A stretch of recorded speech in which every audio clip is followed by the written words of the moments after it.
Hello, this is part 3 of what I've learned while traveling and doing e-commerce this year and doing business and my mindset course.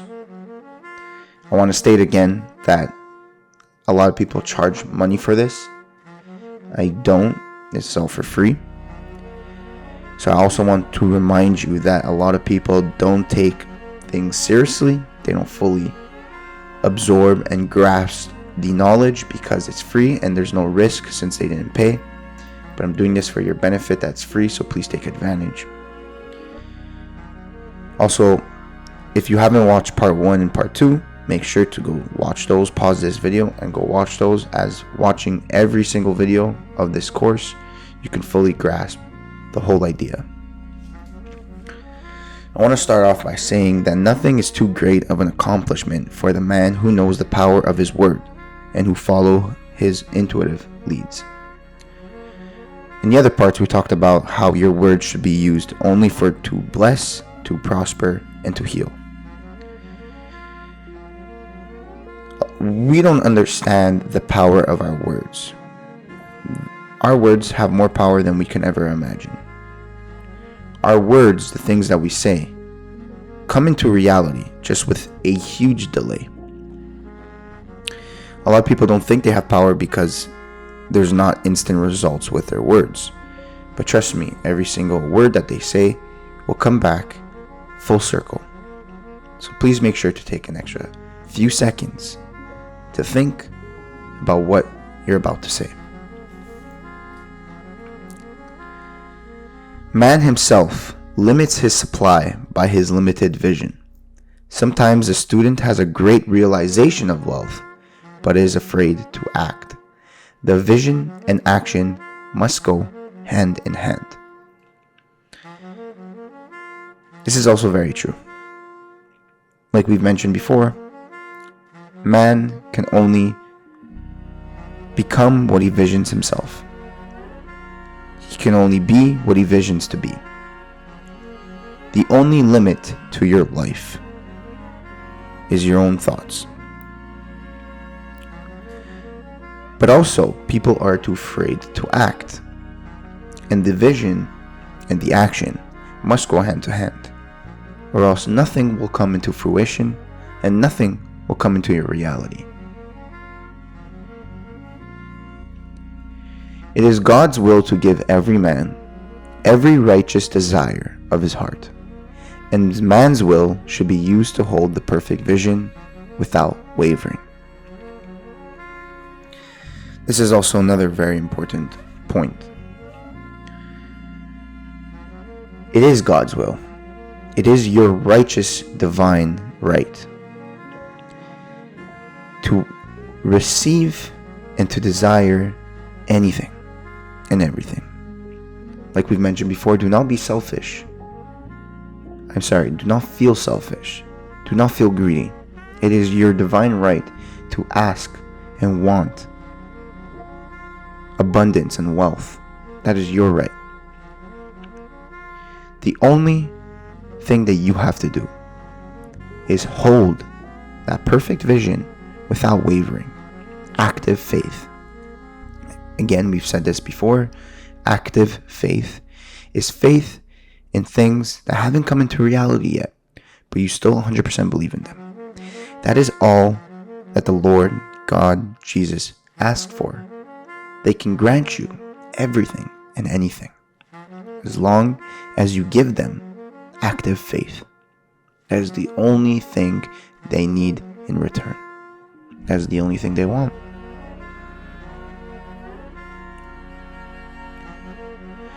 As a man becomes spiritually awakened, he recognized that any external inharmony is a corresponding factor of mental inharmony.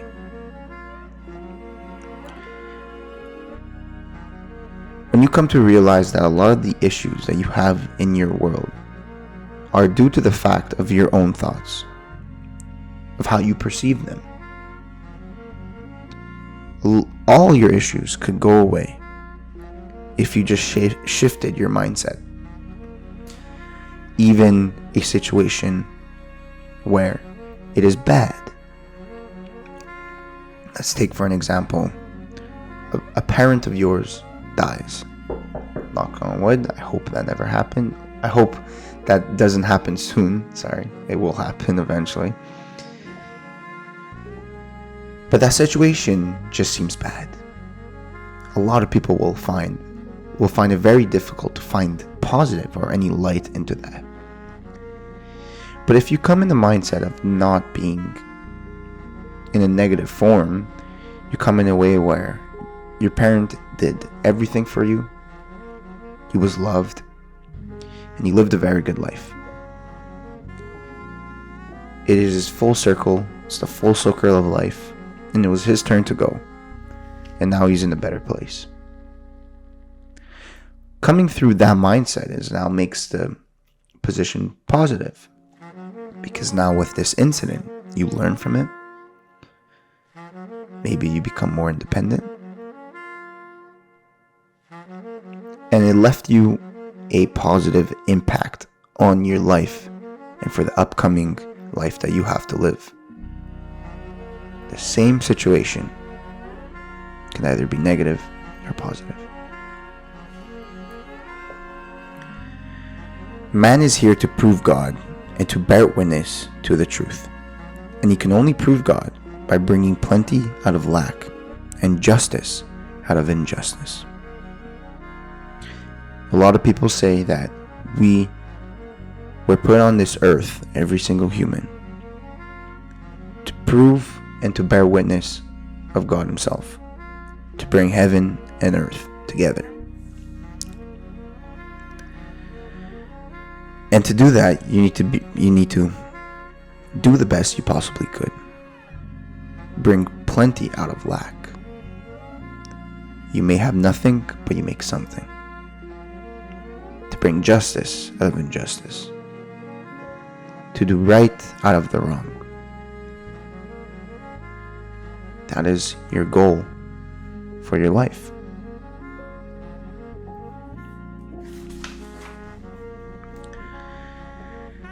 There is, for each man, a place he is to fill, and no one else can fill. Something which he is to do, which no one else can do. It is his destiny. I do believe that this higher power, Jesus, God, there are no mistakes. He has everything planned. Either you see it as a good or bad thing, but the fact that you're born, the probability of you, exactly you, being born, are slim to none. You don't even understand the math. Like 0 out of billions. Want to call it luck? Sure. But just you being alive. There's a reason for you to be alive. There's something for you to do.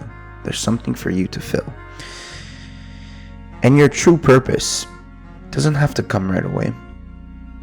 Remember, Jesus, his purpose was to spread the word of his Father. To be God and man in a man form. That was his true purpose. But guess what? He was a carpenter for over 30 years. Doing handiwork, building things. Did you ever think that he always told himself that this is more, I was meant for more? Again, I remember saying in another part where do not despise the day-to-day actions. Those day-to-day actions are preparing you.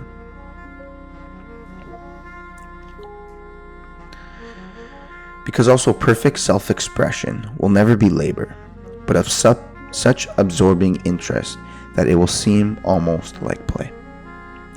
When you truly find something that is meant for you, it won't feel like labor. It won't feel like work. It'll feel fun. You'll feel fulfilled. And you'll enjoy it. When you go work to your your job, your part-time job, or your 9-to-5 job. Very rarely, there's people that feel fulfilled, but most of us don't. Because that's not what we're meant to be. We're meant for more. For something else. Something that we don't drag ourselves to do, but we wake up every morning excited. And it could take a lifetime to find that. The thing man seeks is seeking him. Now your purpose, you're not looking for it, it's looking for you. And you need to be open to whatever is looking for you. For an example, Bell. The man Bell. We believe that the telephone was looking for him also. The telephone was seeking Bell. It was his purpose.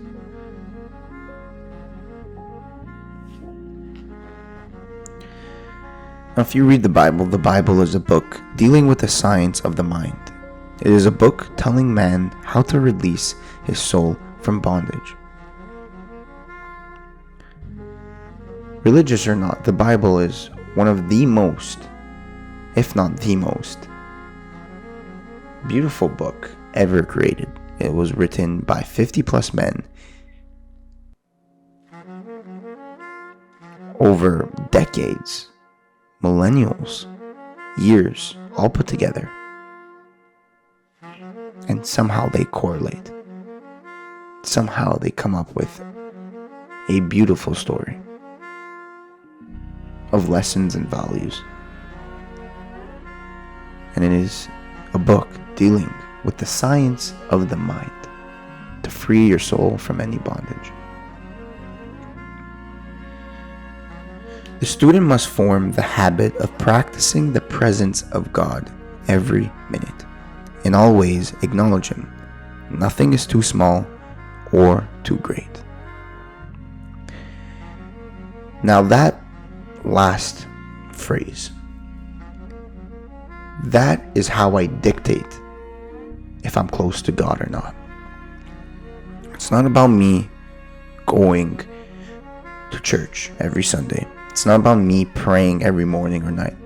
It's about when I'm going through my day, how many times do I include God in the situation? How many times do I speak to him, even for a few seconds? Even if something good happens, just a quick thank you. How many times do I include him in my day-to-day? That is how I dictate how close to God I am. And it's very important to know that nothing is too small. Simple as writing an exam. Simple as driving and getting to your destination safe. Simple as before you start any sports game, you pray, just like all these athletes. Nothing is too small for him, and nothing is too great for him. Always include him in everything you do.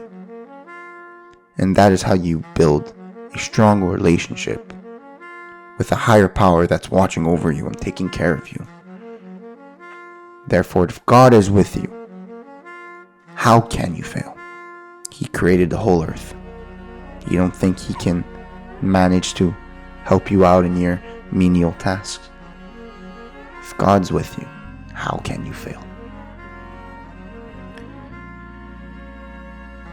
Thank you for watching. I want you to look back over every statement, every lesson, every value, and please write down in the comments which one was your favorite, which one really hit you the most, because there's always one that hit us the most.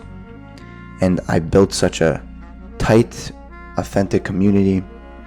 It's very good to share, even though some people don't like to share. It's very good to share with likely-minded people. Not only will I answer comments, a lot of people could possibly help you out or just have a nice conversation about something that you learned today. Even if you just learned and absorbed one of these, out of all the things that I've said today, just one, I promise you that mindset shift will change your life And that's where I'll see you at the top.